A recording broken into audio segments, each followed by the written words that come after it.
But Cain was adamant.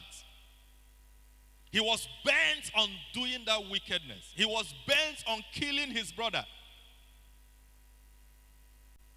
Eventually, he still went on and executed his plans. And of course, we all knew what his lot was. God cursed him. He was cursed. He says, you're going to be a fugitive, you're going to be a vagabond. The hands of every man will be against you. And your hand will be against every man. What a life. What a misery. And Cain looked at it and said, wow, this is too much for me. But the warning came when he had not committed the sin. But he did not heed to the warning. He went on. God is a righteous God. And man cannot be excused. What about the generation of Noah? In Genesis chapter 19. The generation of Noah were living their life, enjoying their life the way they wanted it. But God did not leave them without warning. He sent his servant Noah. Noah continued to warn them, amend your ways. This world is about to be destroyed. They mocked him. They took him for a joke, a joker. For them, Noah was the biggest joker of the year, of their generation.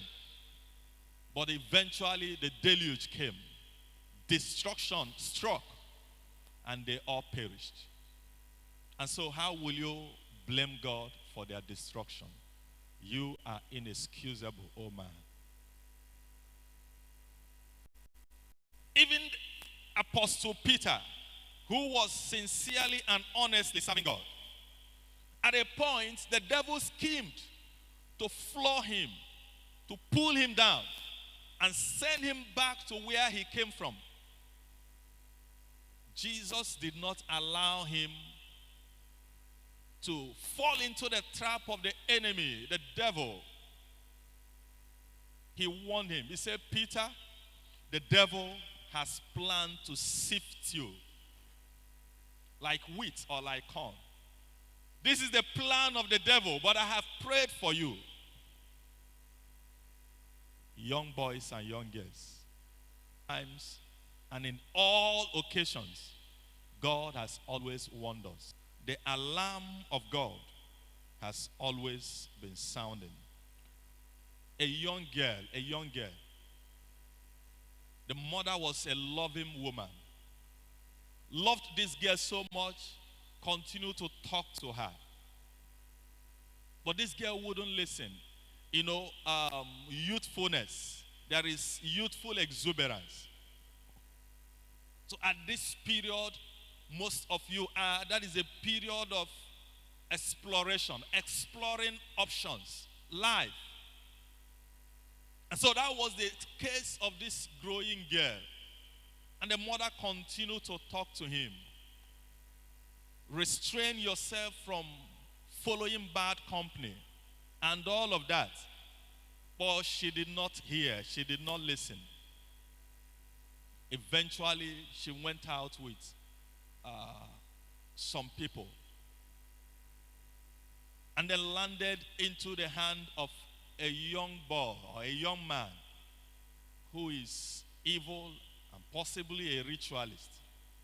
And carried this little girl after they would have given her a substance that made her slept off and could not know where she was. Neither did she know where she was being taken to.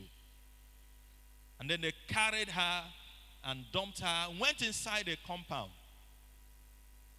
dumped her in a room. But because of the prayers of this woman, the mother, who was a child of God, crying and talking to her, sounding the alarm to her ears, but she wouldn't listen.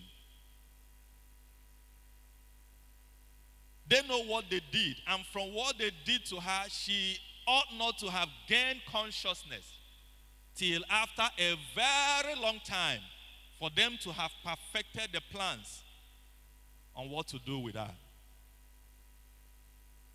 But just within that short interval, the influence of whatever the drug or the substance of a man making a call